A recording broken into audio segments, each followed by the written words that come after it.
तोरे हसीना हकौ खुला बाल गे, रूप तोरे हसीना हकौ खुला बाल गे, से देखे में लगा ही एकदम रसियन जैसा माल गे, से देखे में लगा ही एकदम रसियन जैसा माल गे।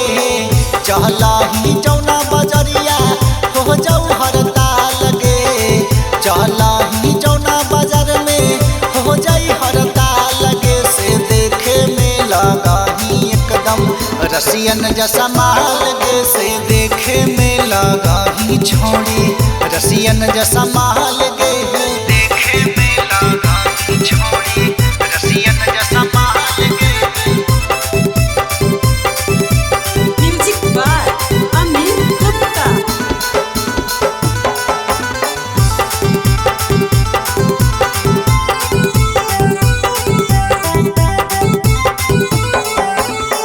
गोरे गोरे बदनिया तोहर चेहरा पर निखार गे, आई गेलो दिल छोड़ी तोहरे पर हमार गे।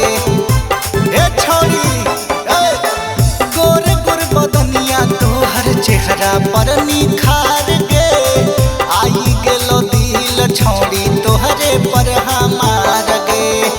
पतरी कहमरिया तोहर गजब के चाल गे, पतरी कहमरिया तोहर हिरनी जस चाल गे, से देखे में लगा ही एकदम रसियन जैसा माल गे, से देखे में लगा ही छोड़ी रसियन जैसा माल गे, देखे में लगा ही छोड़ी रसियन जैसा माल गे।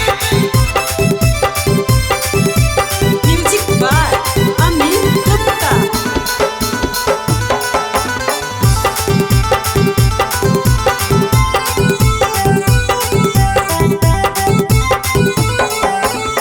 छोटे छोटे कपड़वा पिनही चला ही जब झारी गे, छेड़ा हो जब टुन टुन रंजितवा देवाही तू गारी गे। ए छोड़ी छोटे छोटे कपड़वा पिनही चला ही जब झारी गे, छेड़ो जे रविंद्र नीलवा देवाही तू गारी गे। छुवाला चाह मनोजवा गुलगुला गाल गे, टोवाला चाह मनोजवा गुलगुला गाल गे, से देखे में लगा ही एकदम रसियन जैसा माल गे, से देखे में लगा ही एकदम रसियन जैसा